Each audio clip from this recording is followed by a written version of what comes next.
오늘 말씀 우리가 함께 보는데요. 오늘 말씀의 제목은 이렇습니다. 위기의 순간에 드러나는 신앙의 수준이라는 말씀으로 오늘 말씀 출애굽기 말씀을 함께 묵상해 보려고 하는데요. 우리가 출애굽기의 시작의 배경은 너무나도 잘 알고 있습니다. 이스라엘 백성들이 430년간 이제 애굽의 치하에 있었죠. 애굽에서 노예 생활을 하게 됩니다. 물론 430년이라는 긴 시간 내내 노예 생활을 한 것은 아닙니다.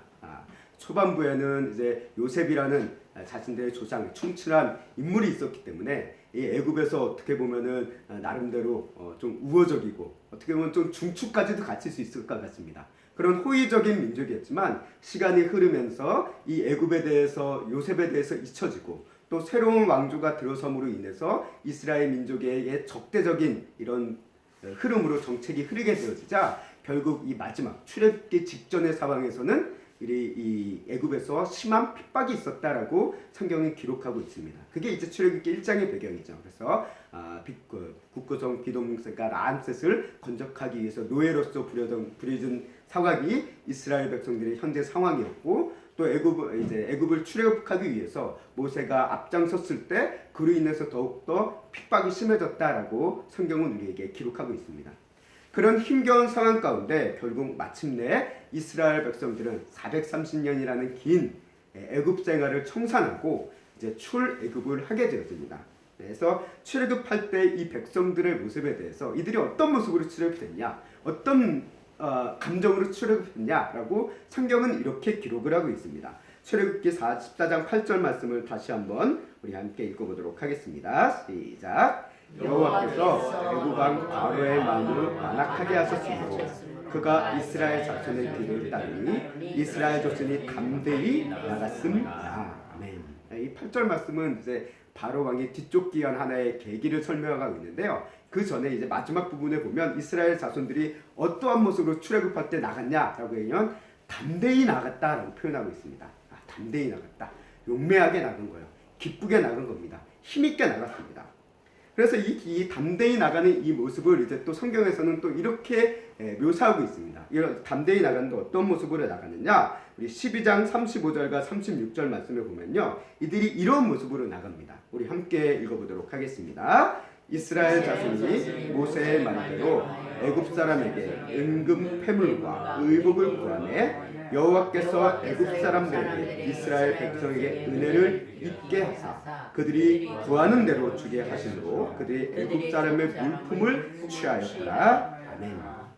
출애굽할 때 이스라엘 백성들이 담대히 나가는데 어떻게 나갔냐면 그냥 쫄래쫄래 나간 것이 아니라 이스라엘 백성들이 필요한 물건들, 어떤 요구사항, 그렇잖아요. 이들이 노예니까 가진 게 얼마나 많았겠으면 얼마나 있었겠습니까? 그러니까 이제 광야 생활을 하려고요. 어쨌든 여정을 떠나려고 하면 필요한 물건들이 많이 있잖아요. 그 필요한 물건들을 누구로부터 얻어냅니까? 애굽 시민들로부터, 애굽 국민들로부터 얻어냅니다. 이게 단순히 일용품만 얻어낸 것이 아니라 앞서 우리가 35절 말씀을 보면 어떻습니까? 은금 패물과 의복까지도 얻어냈다라고 얘기하고 있다는 거예요. 그리고 놀랍게도 이 애굽 사람들은 이 노예들의 요구를 다 들어줘요. 다 들어줍니다. 요즘 같으면 상상이 안 되잖아요. 이 애굽은 한마디로 갑의 위치에 있는 사람입니다. 이스라엘 민족들은 어떻습니까? 흔히 얘기하는 을의 위치예요. 노동자의 위치입니다. 그러니까 이들이 요구하라는 대로 다 주지 않고, 원래 그 사회가 그렇잖아요. 권력자들이 최대한 안 주려고 그러잖아요. 안 주려고 그러고 적게 주려고 하는 게 시대의 모습이었는데 애굽 사람들이 다 주는 거예요. 달라는 데도 다 줬대요. 어떻게 이런 일이 일어날 수 있을까요? 상식적으로는 말도 안 되는 그림이에요.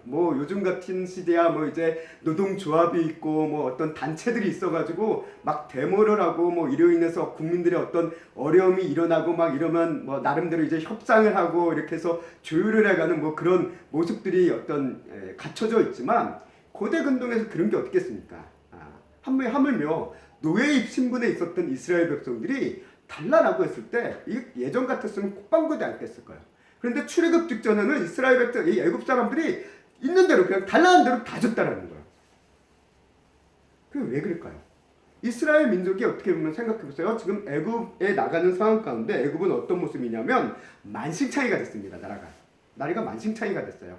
국가 경제도 위기가 되었고 사람들도 막 죽어나가고 하는 그야말로 파탄이 이른 지경입니다.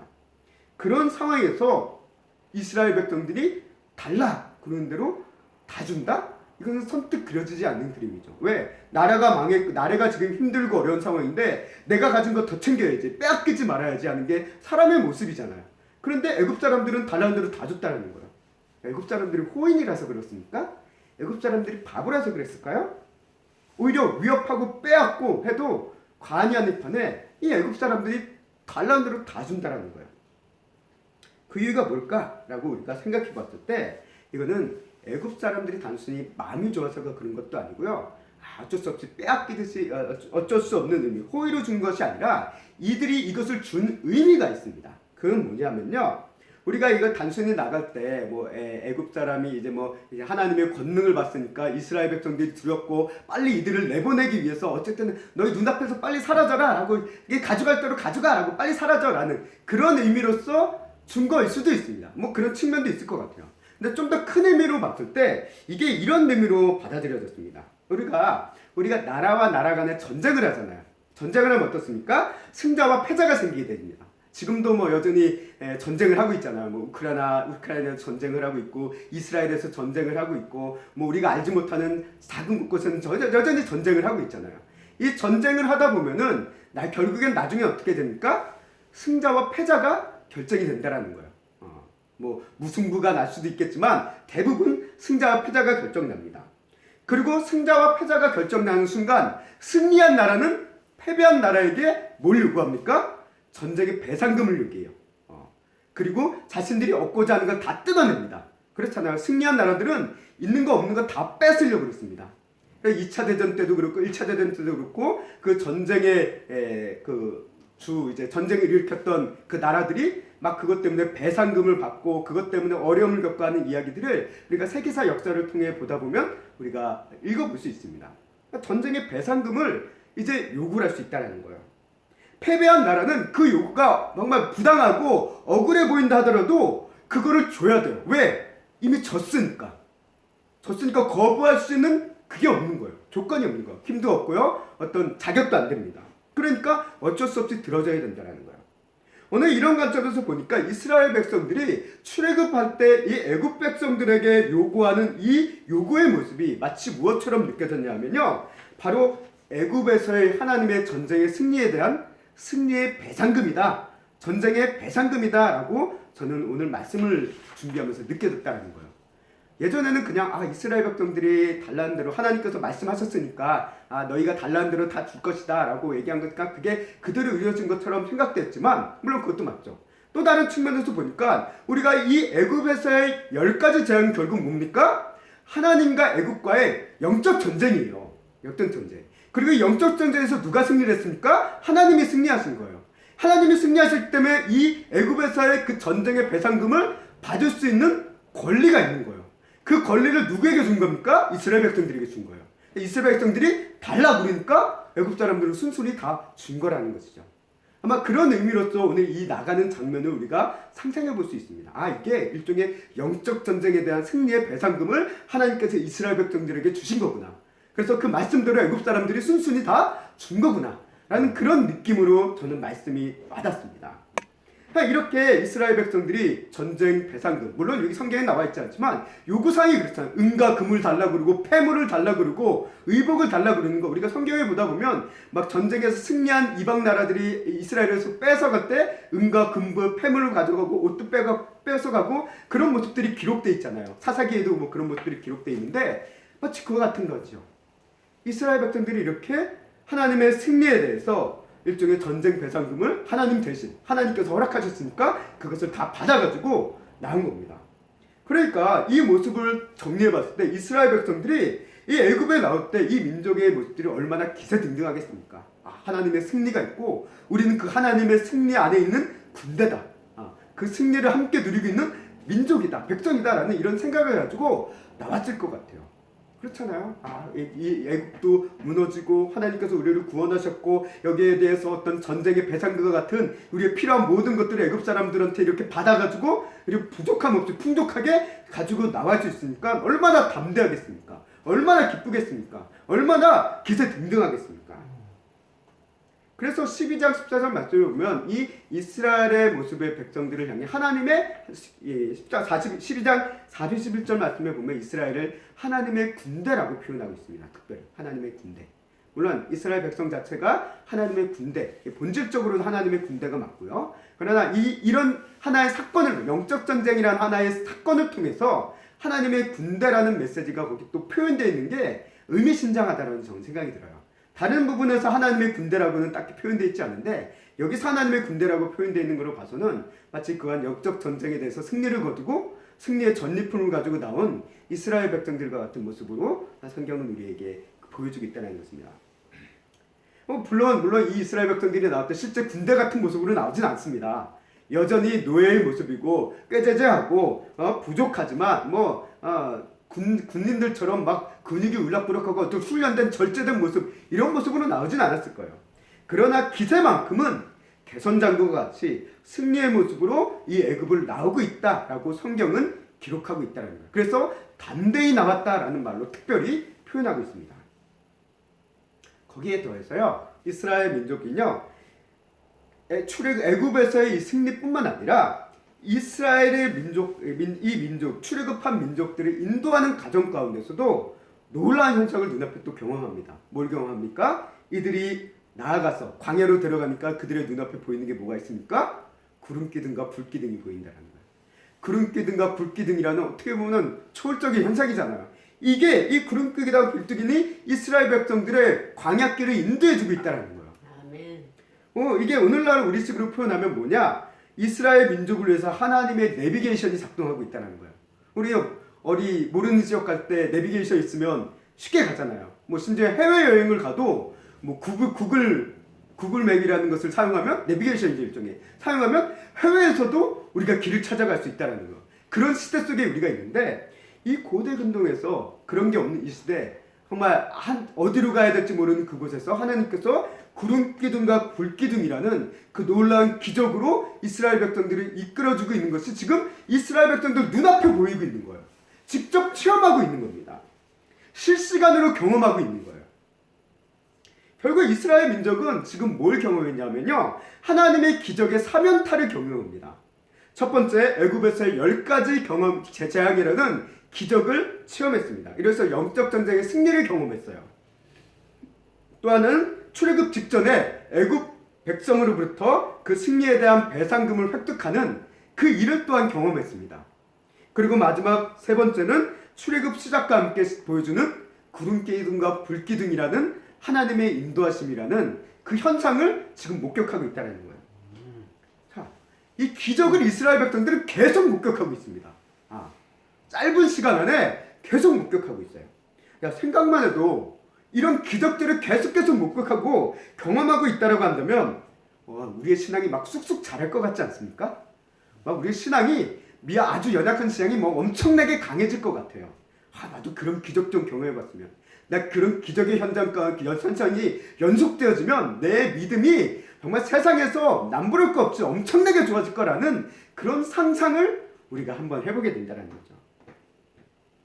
이스라엘 민족들이 이런 여러 가지 측면에서 기세등등해서 나아갔고 담대히 나가고 있었기 때문에 참 그 모습이 그려진다는 거예요. 이 놀라운 기적들을 경험하고 여러 가지 하나님의 주신 그 은혜들을 경험하니까 이 기세등등할 수밖에 없는 그런 모습 속에 이스라엘 백성들이 출애굽하고 있었다라는 것입니다. 그런데요, 하나님의 군대라고 불리는 이 이스라엘 백성들의 기세등등했던 이 담대한 모습이요, 생각보다 오래가지 않습니다. 상당히 유효기간이 짧았어요. 오늘 14장 5절 말씀 우리 함께 읽어보도록 하겠습니다.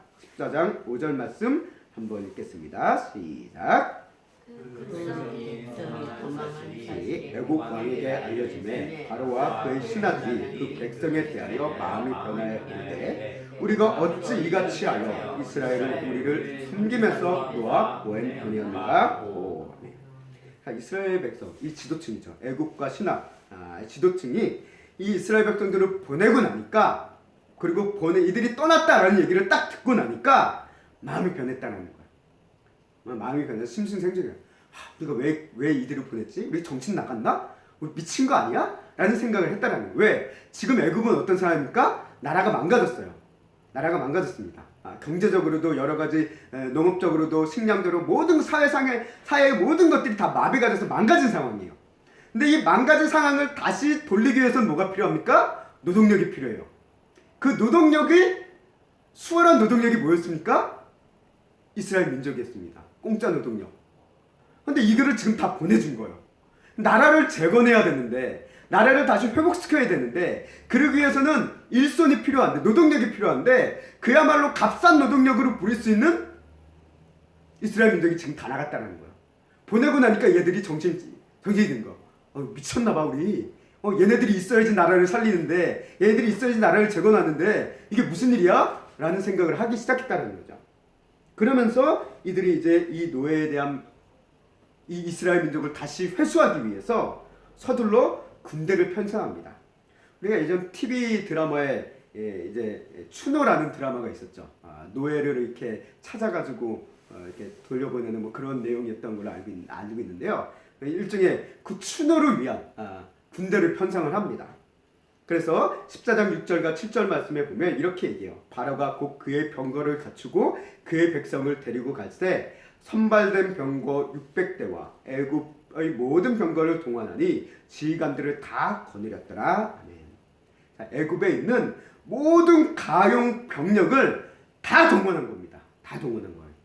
오늘날 우리나라로 얘기하면 그야말로 예비군까지 다 동원한 거예요. 예비군 뭐 하면 민방위까지 동원했는지 모르지만 어쨌든 동원할 수 있는 동원은 다 동원해가지고 뭐랍니까? 이스라엘 민족을 잡으러 뛰쳐나가는 거예요. 그래서 9절에서는 이렇게 동원된 군사에 대해서 이렇게 표현합니다. 우리 9절 말씀 한번 읽어보도록 하겠습니다. 애굽 사람들과 바로의 말들, 병거들과 그 마병과 그 군대가 그들의 뒤를 따라 바알수범 맞은편 비아히롯 곁 해변 그들이 장막친데 미치니라. 우리가 수는 정확하게 나와 있지 않지만요, 600대의 특별병거, 그리고 애굽의 모든 병거, 그리고 나와서 기병과 그리고 군대, 보병들이 이스라엘의 뒤를 쫓아와서 그들의 바로 뒷꽁무니까지 쫓아왔다라고 오늘 성경은 기록하고 있다는 것입니다. 이 군대가 그야말로 무섭게 달려드는 거예요. 그렇잖아요. 우리가 군대 행진을 보면 그 참 위험이 있잖아요. 뭐 절도도 있고 뭐 그래서 이제 군대 행진, 시가 행진이라는 것들이 이런 거 하는 의미도 있을 것 같은데 어쨌든 그 군대가 막 몰려드는 겁니다. 막 달려드는 거예요. 근데 이제 아마 이스라엘 백성들이 딱 뒤를 봤을 때 뒤에는 먼지구름, 막 그 기병들이 지금 달려오니까 먼지구름이 막 일어나면서 또 함성도 막 일어나면서 그런 급박한 상황이 벌어지는 거죠. 그러니까 이스라엘 백성들 뒤에 장마친 바로 뒤에 애굽 백성들이 치닫고 있다라는 그런 급박한 상황이 벌어졌다는 것입니다. 그래서 10절 말씀에 이렇게 얘기합니다. 우리 함께 읽겠습니다. 시작. 바로가 가까이 올 때 이스라엘 자손이 뒤를 들어 본즉 애굽 사람들이 자기들 뒤에 이른지라. 이스라엘 자손이 심히 두려워하여 여호와께 부르짖고 아멘. 애굽 사람들이 막 애굽 군대가 흉흉하게 몰려드니까 이스라엘 백성들은 그야말로 혼비백산하는 거예요. 우리 이제 자유다라고 하면서 신나게 나왔는데 갑자기 생각지도 않은 애굽 군대가 뒤쫓아오니까 이제 정신이 나가는 거죠. 정신이 나가가지고 두려움에 빠지기 시작합니다. 뭐 이 인간인 이상 어쩔 수 없죠. 아마 우리도 이런 상황에 쳤으면 두려움에 빠졌을 거예요. 그렇잖아. 무서운 군대가 적이 쳐들어오는데 태평하게 누워있고 잠자고 있을 사람이 얼마나 있겠습니까? 다 두려워서 정신이 없죠. 두려움에 빠진 이 백성들이 그런데 보여주는 반응, 이 반응이 중요하다는 거예요. 어떤 반응입니까? 두려움 속에서 이들이 하나님께 부르짖었대요. 하나님께 기도했대요.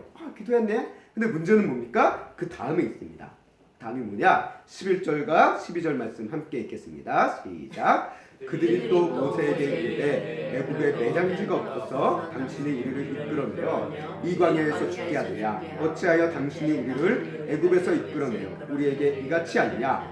우리가 애굽에서 당신에게 이른 말이 이것이 아니냐? 이르기를 우리를 내버려두라. 우리가 애굽 사람을 섬길 것이라 하지 아니하느냐? 애굽 사람을 섬기는 것이 광야에서 죽는 것보다 낫겠노라. 아멘. 애굽이 참 들어오자 그 바로 뒤에 보여주는 거니까 하나님께 부르짖긴 해요. 아마 기도했던 것 같습니다. 기도하면서 기도가 끝나자마자 뭐랍니까? 모세를 향해 그냥 있는 원망 없는 영광 다 쏟아붓기 시작했다라는 거예요. 쏟아부으면서 하는 마지막 얘기가 뭡니까? 우리 애굽으로 돌아갈래라는 얘기를 한다는 거예요. 애굽으로 돌아가는 게 낫겠다. 애굽에서 노예 생활하는 게 낫겠다라는 이런 이야기를 한다는 거예요. 방금 얼마 전까지 가졌던 이 담대한 모습은 싹 사라지고요. 이 이스라엘 백성들 가운데 남아있는 감정은 뭡니까? 오직 불안과 두려움뿐이었다는 거예요. 심지어는 하나님의 이 출애굽의 역사를 부정까지 합니다. 하나님이 정말 이스라엘 백성들을 위해서 10가지 재앙을 일으키고 그것을 위해서 정말 애국과 싸워서 결국 이렇게 출애굽시켰는데 그 출애굽을 다 무효화시키고 우리는 애굽의 노래로 다시 돌아가는 게 낫겠다라는 이런 망언까지 하고 있다는 거예요. 망언까지 하고 있다는 거예요. 우리는 이렇게 이런 이스라엘 백성들의 모습을 보며 이들이 두려워하는 감정은 충분히 이해가 갑니다. 인간이니까 자연스러운 감정이에요. 우리도 그럴 수 있습니다. 우리가 두려운 감정, 불안한 감정 안 가질 수가 없습니다. 우리 누구나 다 가져요. 그런데 그런 감정 속에서 그 다음에 이어지는 반응, 우리의 생각, 행동이 중요하다는 것이죠. 이스라엘 백성들이 보여주는 그 행동은 어떻습니까? 하나님에 대한 믿음을 나타내기보다는, 하나님을 전적이 의지하기보다는 다른 사람을 원망하고 모세에게 모든 책임을 전가하려는 전형적인 타락한 인간의 모습. 그렇잖아요. 우리가 남에게 책임을 전가하는 것, 문제의 원인을 전가하는 것은 선악과 사건 때부터 시작된 인간의 타락한 모습이라는 거예요. 그래서 하와도 그렇고 아담도 그렇고 하와도 그렇고 자신들이 선악과를 따먹은 그 잘못, 물론 그들의 핑계가 틀린 건 아니에요. 그러나 자신들의 잘못에 대해서 일단 뭐라고 합니까? 남 탓을 해요. 남 탓을 합니다. 하와가 그랬어요. 하와는 뱀이 그랬어요. 라고 남 탓을 한다는 거예요. 남에게 자신의 원망을, 책임을 다 떠넘겼다는 거예요. 이스라엘 백성도 마찬가지입니다. 하나님 앞에 부르짖으면서 그 원망을 지금 모세에게 다 떠넘긴 거예요. 너 왜 우리를 여기로 데려와서 우리 짓게 만들어? 매장지가 우리 죽일 곳이 없어서 광야로 이끌려 왔냐? 우리 차라리 애굽에 돌아갈래? 라는 이 얘기를 지금 이스라엘 백성들이 하고 있다는 것이죠. 우리가 이런 이스라엘 민족을 보면서 한 질문을 던져볼 수 있습니다.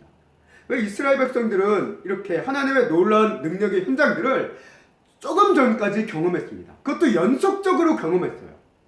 그리고 또 지금도 불기둥과 구름기둥이 눈앞에 있는 것을 보고 있어요. 그게 사라진 게 아니에요. 있어요. 그럼에도 불구하고 이렇게 쉽게 마음이 무너질 수 있는가? 라는 의문이 들기도 한다는 것이에요. 그런데요, 생각해보면 이 이스라엘 백성들의 이런 반응은요, 오늘 우리의 모습이기도 하다는 것입니다. 우리도 상황이 좋을 때, 좋은 여건에 있을 때, 내 기분이 좋을 때는요, 내 신앙이 괜찮은 것 같아요. 내 신앙이 좋은 것 같아요. 내 신앙이 건강한 것처럼 우리 스스로는 생각합니다. 그런데 우리의 신앙의 참 모습, 수준이 드러나는 때는요, 평범한 때 드러나지 않습니다. 언제 드러나냐면 위기의 순간에 우리의 신앙이 진짜 수준이 드러나요. 어려울 때, 힘들 때, 그 위기의 순간을 경험했을 때 나의 신앙이, 나의 믿음이 어떤 모습으로 나타나느냐가 실제 내 현재 수준의 신앙의 수준이라는 거예요. 이 인생의 위기라는 것은 오늘 말씀처럼 어떤 직접적인 적대적인 위기의 순간이 우리에게 올 수도 있습니다. 또는 적대적인 어떤 사람과 환경이 우리에게 몰아닥칠 수도 있어요. 혹은 환경적으로는 특별한 변화가 없을 수는 있습니다. 그러나 내 내면적으로 갑자기 주변은 내 상황은 아무렇지도 않은데 내 마음이 갑자기 무겁고 움츠려들고 정말 내려앉고 하는 그런 순간들이 우리에게 생길 때가 있다는 거예요. 우리의 마음을 흔드는 이런 사단의 공격, 사단의 생각, 사단이 주는 이런 마음으로 인해서 내 마음이 갑작스럽게 힘겨울 때가 있다는 거예요. 마치 내 인생의 뒤편에 애국 군대가 몰아닥친 것처럼 내 마음의 한편에 사단의 군대가 막 내 안에 뭐가 몰아닥쳐가지고 불안을 주고 두려움을 주고 염려를 줘서 정신없게 만드는 그런 순간이 때때는 우리에게 생길 수 있다는 것이죠. 이런 위기의 순간 속에 우리가 어떤 신앙의 반응이 있느냐, 내가 보여주는 신앙의 모습이 무엇이냐에 따라 내 신앙의 수준이 거기서 드러난다라는 것입니다. 오늘 애굽 군대의 갑작스런 이 추적이라는 위기 상황 속에서 두려움에 빠진 이스라엘 백성들, 담대함을 잃어버리고 두려움에 빠진 이스라엘 백성들과는 다르게, 민족과는 다르게 정반대의 모습을 보여주고 있는 사람이 하나 있습니다. 누구입니까? 모세예요. 모세. 여기서 우리는 이렇게 생각해 볼 수 있습니다. 자, 이스라엘 민족과야 모세는요 모두 같은 기적을 경험했어요. 그렇잖아요. 모세도 이스라엘 민족도요 똑같은 출애굽의 재앙이라는 10가지 기적을 경험했습니다. 체험했어요. 그리고 또 출애굽의 현장 가운데 하나님께서 챙겨주시는 영적인 전쟁의 전리품도 경험했어요. 구름 기둥과 불 기둥이 인도하고 있는 그 하나님의 은혜 현장도 같이 보고 있습니다. 똑같은 기적의 경험을 하고 있고 똑같은 체험을 하고 있는 그 모세와 이스라엘 민족인데, 그리고 또 같은 위기 상황에 놓여있는 그런 상황에 놓여있는 이스라엘 백성과 모세인데요, 보여주는 반응은 정반대라는 거예요. 이스라엘 민족은 두려움에 빠져서 불안에 빠져서 모세에게 원망하고 불평하고 모든 책임을 전가하면서 하나님께 애굽으로 돌아가자라는 그런 얘기를 하고 있지만, 모세는 어떤 모습을 보여주고 있을까요?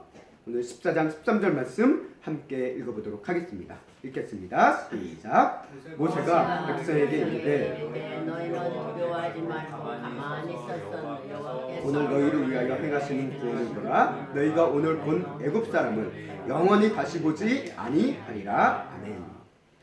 뭐라고 하니까 너희는 두려워하지 말고 하나님의 구원을 보라 라고 외칩니다. 하나님을 전적으로 믿고 있는 거예요. 하나님에 대한 믿음이 흔들림 없는 모세의 모습을 보게 되었습니다. 우리는 생각해 볼 수 있어요. 똑같은 기적을 경험하고 똑같은 신앙의 경험 속에 있는데 이 두 이스라엘 민족과 모세의 이 다른 신앙의 수준의 차이는 도대체 어디서 기인한 걸까요? 물론 모세가 하나님의 출애굽이라는 이 크신 계획을 위해서 선택받은 특별한 사명자이기 때문에 이라는 차이점이 있긴 합니다. 그런 차이점이 있어요. 그런데도요, 또 하나님으로부터 어떤 받은 은혜와 능력이 있기 때문에 애초에 이스라엘 민족, 평범한 이스라엘 민족과는 달라라고 이야기할 수도 있습니다. 그런데 우리가 모세의 하나님을 만나기 직전의 모세의 처음 모습을 보면요, 모세 역시 이스라엘 백성들의 모습과 별반 다르지 않았습니다. 애굽을 두려워하고 애굽에 대해서 불안에 떠는 모세의 모습이 있었어요. 그래서 하나님께서 모세를 불러가지고 너 애굽으로 가라 라고 했을 때 죽어도 안 가려고 그랬잖아요. 안 가려고 그랬어요. 왜? 애굽으로 가는 게 두려웠거든요. 불안했거든요. 그곳에 가고 싶지 않았거든요. 거기 가면 힘든 거 알거든요. 그래서 가고 싶지 않은 거예요. 이스라엘 민족과 똑같았어요. 그럼에도 불구하고 결국은 이스라엘 하나님께서 보내신 바에 따라 갔습니다.